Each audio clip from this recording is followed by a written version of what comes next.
A partir de este momento, usted sentirá que el tiempo se ha detenido y que voces indescifrables inician la misma rutina que hace 28 años, con una voluntad envidiable, una falta de gracia intacta y una próstata que no da ni pide tregua. Llegan a este estudio de radio los sobrevivientes del discreto encanto de los galenos. 18 de septiembre de 2021.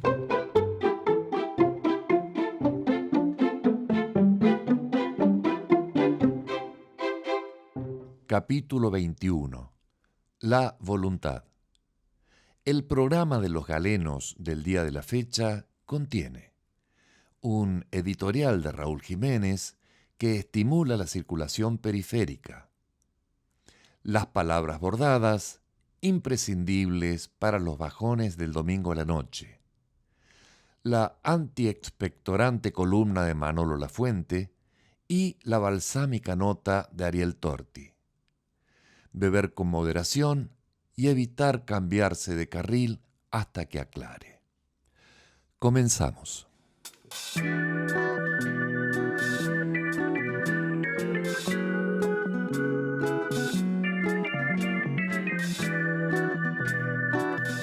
El diario del lunes mostró el desencanto, no previsto por la tibieza gobernante, de 6 millones de compatriotas que no fueron, o si fueron, impugnaron o cambiaron o votaron en blanco. La magnitud de la decepción, la bronca y la desesperación contenida se convirtieron en un grito que fue más nítido a medida que el recuento y la noche avanzaban. La sorpresa del resultado, la confesión de que algo habremos hecho mal, junto a la parsimoniosa reacción del Ejecutivo, avivó el fuego que incontrolable se extendió a toda la coalición gobernante. Parecería que la confianza en el rumbo correcto que predica el presidente se parece a la ocurrencia de Homero Simpson cuando dice que la fe es creer en algo que no existe. Claro que defendemos los logros de la política sanitaria durante la pandemia, que aplaudimos la construcción de hospitales, el aumento de la disponibilidad de camas, de respiradores, la eficiente campaña de vacunación, y la valoramos aún más teniendo en cuenta las dificultades que sembró el gobierno anterior en materia sanitaria y la tilinga campaña de la oposición, que incluyó desde la negación de la cuarentena, pasando por la quema de barbijos, hasta asegurar que la Sputnik era obra de algún descendiente de Gilla Murano. Pero la pandemia trajo más de 100.000 muertos, trajo desocupación, trajo pobreza, bronca y mucho dolor. Y en todo este tiempo, las mayorías populares que ya estaban mal, la pasaron peor. Y entonces, ¿cuál sería el motivo de sorpresa sobre el resultado electoral? La lucha hoy no es por el asado ni por la carne. Es, en el mejor de los casos, por un paquete de fideos. Bueno, la siguiente analogía carece de inocencia. En una de las humoradas más festejadas del genial Tute, un señor le pregunta a la chica que le gusta si él tenía chances de salir con ella. La respuesta de la dama es 1 en 1.000.000. Sin embargo, el tipo le pregunta si quiere salir con él. Obviamente, ella le dice que no, y entonces el tipo cierra el cuadro diciendo: pucha, qué mala suerte, Alberto, sigo. Claro que la prensa canalla y la oposición salvaje dan una batalla sin cuartel, pero mientras Shaolin Guzmán negocia con el fondo y con los acreedores, la inflación es igual o mayor que con Macri, la pobreza es igual o mayor que con Macri, el desempleo es igual o mayor que con Macri, y los jubilados cobran igual o menos que con Macri. Mario Weinfeld cuenta que, consultado por las razones de la derrota, un dirigente oficialista le dijo: las causas son desayuno, almuerzo, cena, 50% de pobres, 50% de inflación, la mitad de los trabajadores formales que tienen convenio colectivo cobran un salario por debajo de la línea de pobreza. Trabajan 8 horas en blanco para ser pobres. Y claro que la disputa entre los dos modelos de país, como dice María Pía López, se complejiza porque hay un modelo que hace pie en la negación de la política y captura al hacerlo el descontento general. Pero para responderle hay que revalorizar la política, y eso implica producir transformaciones reales. Y entonces, menos zapatos lustrados de punta cuadrada y más borcegos o zapas en la tierra, menos gestos amables, menos mi amigo Horacio y más firmeza con los responsables del saqueo, más brazos tendidos y menos indiferencia con los miles y miles que creyeron y hoy quedaron en la banquina, sin comprender cómo hacer para que la vacuna, la identidad binaria o la ampliación de derechos les permita tener un techo y comer 2 veces al día. Menos fotos de cumpleaños y más milagros sala libre. La política, como gesto administrativo que suspende la audacia de la transformación, recurriendo al argumento de la desventaja en la correlación de fuerzas, es un modo de resignación que, además, devela la estafa de un contrato incumplido. La fuerza de las convicciones no debería ahogar nunca la necesidad de interpelar a quien gobierna. Bueno, en eso estamos.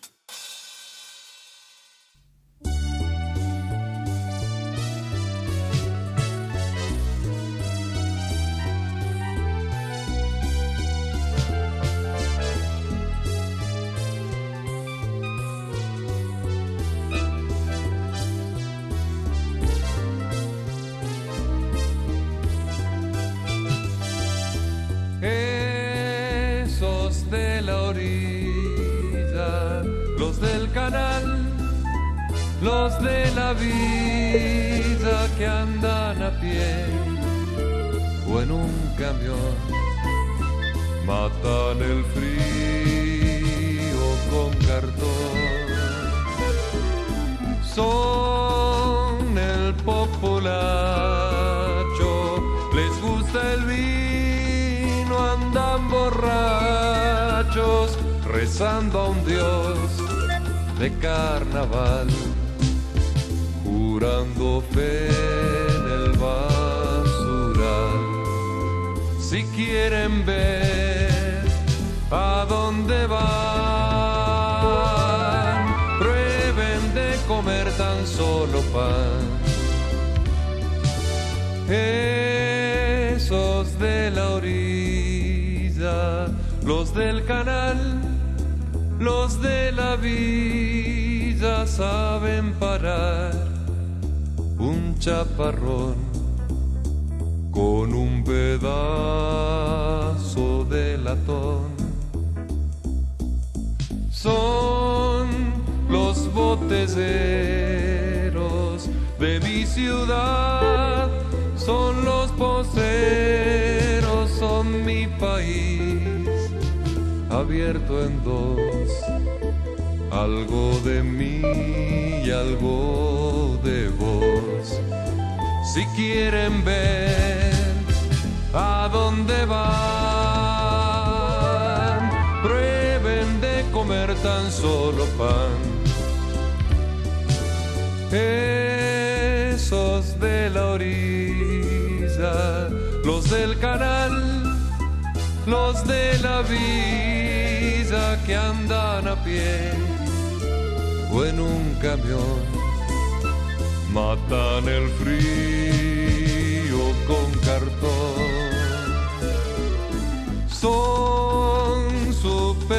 silenciosos, no hablan de más, son silenciosos, le tienen miedo a un temporal.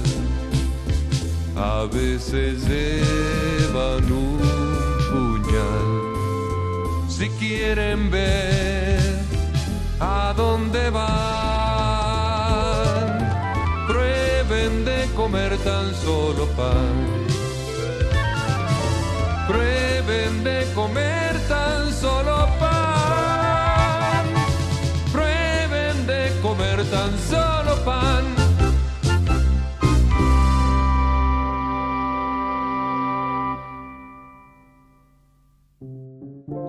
En nuestro espacio Palabras Bordadas o Palabordas les ofrecemos las siguientes definiciones. Cencerro, cencerro, monte budista. Chocolate, chocolate, el accidentado está vivo. Elector, elector, que practica la lectura. Embarazada, embarazada, mujer con mucho calor en una cantina. Embustero, embustero, en el ómnibus viaja un ave.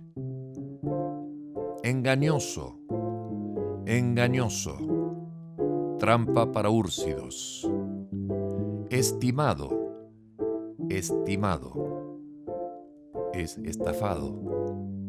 Y para finalizar, hipocresía, espasmos abdominales fuera de control. A continuación, los pensamientos de Malamud, el sabio de la calle Castro Barros. En las elecciones del domingo pasado, Patricia Bullrich hizo todo lo posible para evitar el triunfo del Frente de Todos.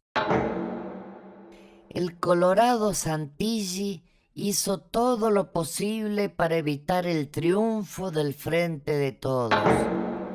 Luis Juez hizo todo lo posible para evitar el triunfo del Frente de Todos. Incluso Alberto Fernández hizo todo lo posible.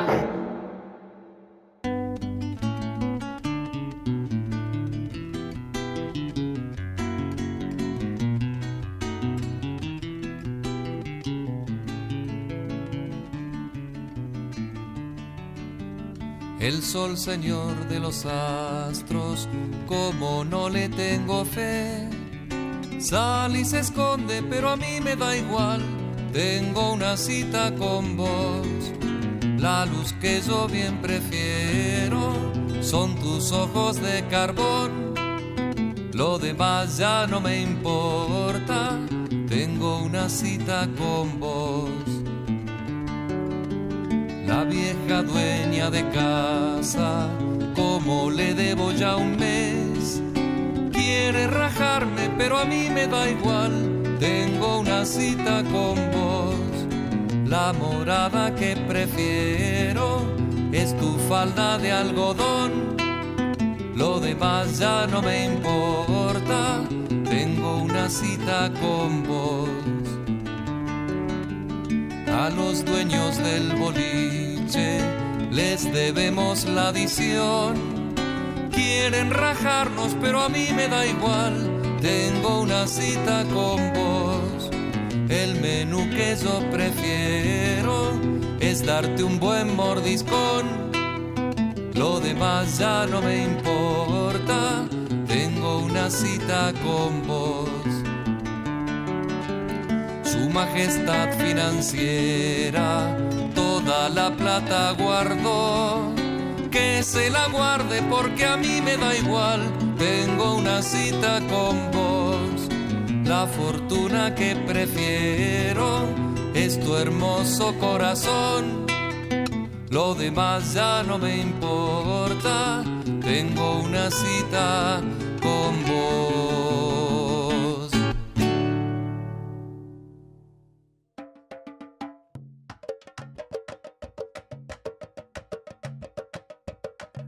Una crisis de película. En este atardecer de un día agitado y además de miércoles, más que del Everybody's Talking Now, estamos próximos a la torre babélica del parloteo balbuciente de Gilles Deleuze. Tanto se dice que ganó la derecha como que se impuso el voto bronca. Tanto se opina que el Frente de Todos no existe como que perdió, pero no ganó el macrismo o sus residuales. Tanto asegura Carrió que todo se trata de un golpe de estado de la autoridad de Cristina, claro, como que es el fin del kirchnerismo. Quizá ni los dos codos sirvan para borrar lo escrito ni taparse los oídos para no escuchar las palabras grabadas. Hoy, miércoles 15. Porque además hay más. El gabinete bonaerense en pleno ofrece sus renuncias a disponibilidad. No así el Nacional, donde sí lo han hecho los ministros y funcionarios filocristinistas, mientras Alberto ante la tele sienta a su derecha a Guzmán y a la izquierda un cafiero al que hasta ahora el cafierito le queda enorme, luego de haber suprimido el IFE y los ATP que ahora amagan restituir y de aplicar el ajuste. En lo que se debiera coincidir, a estar por las cifras del escrutinio, es en que el macrismo aumentó muy poco su caudal y el Frente de Todos lo disminuyó no un poquito, sino un muchito, con números similares a los que no fueron a votar, con una abstención igual o mayor a la del 2001. En el colmo de las paradojas, Daddy Brieva, que siempre que puede se reivindica Mirachi, qué honor, ¿no? Pide moderación con un ejemplo filotolosiano. Si me peleo con mi mujer, no me voy a hacer eso, no voy a cambiar mi opción sexual. No incluyo aquí las múltiples y contradictorias opiniones que ha proferido y proferirá el gato silvestre, nuestro Mario Pereira, al decir de amiga Gaby, absolutamente insospechable de antikirchnerismo. No tengo más codos ni más oídos tapados, pero así abierto los ojos y despierta la memoria. Luis Sandrini filmó en 1949 El más infeliz del pueblo y en 1950 La culpa la tuvo el otro. Cuidado, porque si se invierte la visión de ambos títulos, al no haber otro, ni patria habrá. A partir del día de la fecha, los oyentes de Los Galenos tendrán la posibilidad de comunicarse vía WhatsApp con nosotros, llamando al teléfono 3513-604138. Repito, 3513-604138. Me hizo acordar un chiste. Mientras buscan papel y lápiz, se los cuento, es muy tonto, pero bueno, ahí vamos. El gallego que dice, está así locutando también en la radio, dice, con ustedes los números premiados de la quiniela. Primer premio, 4.911. Repito, 6940.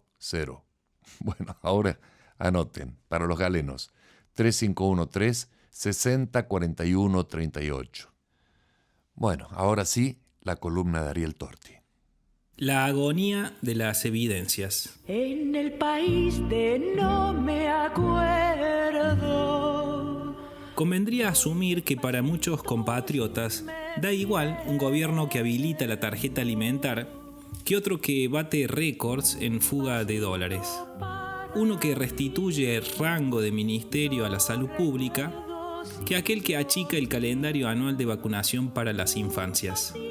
Endeudar y condicionar la economía nacional pareciera no generar más daño electoral que acompañar financieramente a las empresas en la cobertura de salarios en plena pandemia.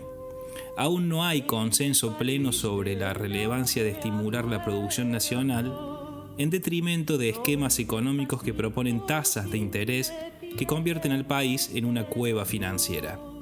También se hace imprescindible advertir que el Fondo Monetario Internacional no aparece en nuestros registros como sinónimo de pérdida de soberanía y que restituir importancia y presupuesto a ciencia y tecnología no estimula el inicio de una fiesta nacional.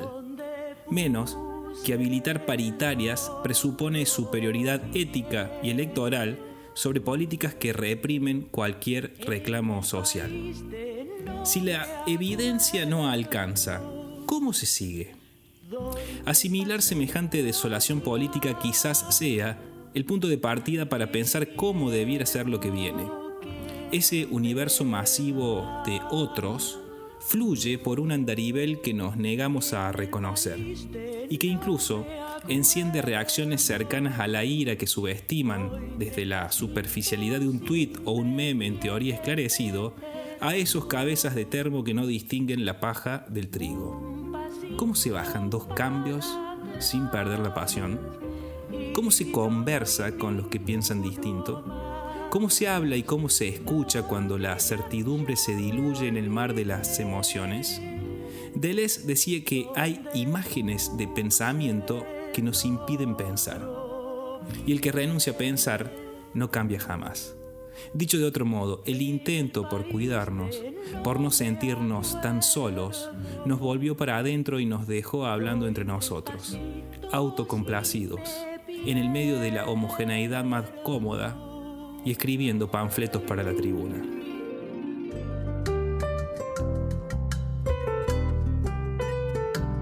El periodista y escritor polaco Ryszard Kapuściński desarrolló la mayor parte de su carrera como corresponsal en el extranjero. Sus textos vibraron entre el periodismo y la literatura. Uno de sus últimos libros reúne 4 conferencias y recorre su historia como cronista, que hizo del diálogo con el diferente y el cultivo de la alteridad su rasgo más singular. Su vida fue un encuentro permanente con otros, bien otros. Kapuściński advierte que el concepto de otro suele definirse desde el punto de vista del hombre blanco. Y ejemplifica: cuando cruzo a pie una aldea de Etiopía, los niños me siguen en alegre tropel y me gritan: Ferenci, Ferenci, extranjero, otro, otro. Los otros, dice Kapuściński, en verdad son tales, pero para estos otros, el otro soy yo. La patria es el otro fue un convite a salirse de uno mismo, un mandato a hacerse permeable a ese sentir ajeno, a reducir la intensidad de nuestras convicciones, que viajan muchas veces, eufóricas de decir e incapaces de escuchar, a serenar el vértigo, a incitar la complejidad de lo profundo en oposición a la velocidad enfermiza de las redes. La mirada hacia el otro es la antítesis del posteo permanente, del cruce virtual enceguecido, del reduccionismo entre el bien y el mal. Metimos la lógica de lo político en la cultura de la cancelación y nos construimos nuestro propio límite. Hay que volver a premiar el silencio, la calma, hurgar en nuestras vulnerabilidades, quedarse mudo de tanto otro. Y que el poder, en todo caso, se quede tuiteando solo mientras volvemos a Kapuściński. Encuentro con el otro. Así se llama el libro de la anécdota de los pibes para quienes el otro era él. Siempre parado.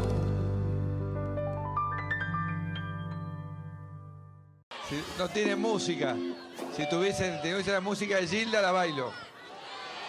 Y la bailo con el gobernador y el intendente y no con Natalia Oreiro, que sería más fácil, mirá. Pero no tiene la música de Gilda. Pero bueno.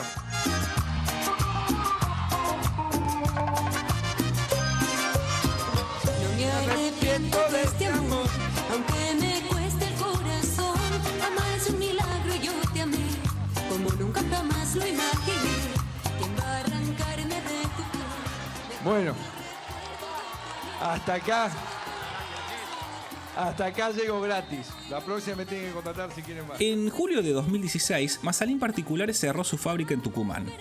En septiembre, Jovilar cerró la planta que producía aceitunas en La Rioja. En noviembre cerró la textil Guilford en Comodoro Rivadavia, 200 despidos. En enero de 2017, Alpargatas decidió cerrar su fábrica en Florencio Varela.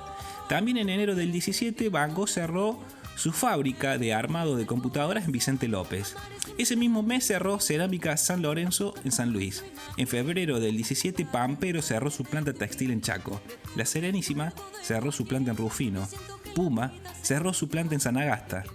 En marzo, Atanor cerró sus plantas de Varadero y Munro. En abril, la quesera Magnasco en Santa Fe. En febrero del 17, Pampero cerró su planta textil en Chaco. En julio del 17 cerró la fábrica de fideos Manera en Bahía Blanca. En agosto cerró la autopartista Pláscar en Córdoba, despidiendo a 250 trabajadores. Ese mismo mes, Adidas efectuó 124 despidos en su planta de Esteban Echeverría. En octubre del 17 cerró la textil Rollmen. En noviembre, la química alemana Lanxess en Zárate. La Serenísima cerró su planta en Las Varillas. En enero del 18 cerraron la planta de Ilolay en Santa Fe, la fábrica de plásticos Bob en Campana.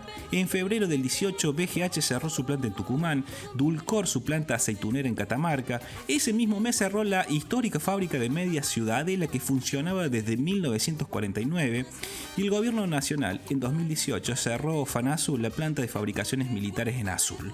En marzo del 18, la química Roman Haas cerró su planta en Zárate. En Catamarca cerraba la tradicional fábrica Barbero con más de 3 décadas de historia. En abril del 18, Carrefour inició un proceso que derivó en el cierre de varias sucursales y cientos de despidos. También en abril cerró la fábrica de electrodomésticos Mave en Aedo. En mayo del 18, Mirgor cerró sus fábricas de celulares en Tierra del Fuego. En San Luis, Canon Puntana despidió a 100 de sus 130 trabajadores. En junio cerró la panificadora Maiten en Chacabuco, que era proveedora de Don Satur. En julio de 2018 cerró la fábrica de plásticos Chempton en Moreno. En agosto, la planta de Adidas en Esteban Echeverría. También en agosto, el gobierno nacional echó a 101 trabajadores de las fábricas militares de Córdoba. En septiembre del 18, Fredo cerró su fábrica de helados para reconvertir el negocio. En octubre, Renault cerró Metalúrgica Tandil y despidió a más de 100 empleados. Canales cerró su planta en Lavallol, que tiempo después sería reabierta por sus trabajadores como cooperativa. En noviembre del 18, Hacienda cerró su planta en Rosario, despidiendo a todos los trabajadores que quedaban. La brasileña Paquetá cerró su planta en Chivicol. Eyelit cerró su planta en Catamarca. Sancor en Bahía Blanca. En abril del 19 cerraron la planta de biodiesel de Biluco en Santiago del Estero. La fábrica de envases de plástico Concevic en el Parque Industrial de Pilar. Y así.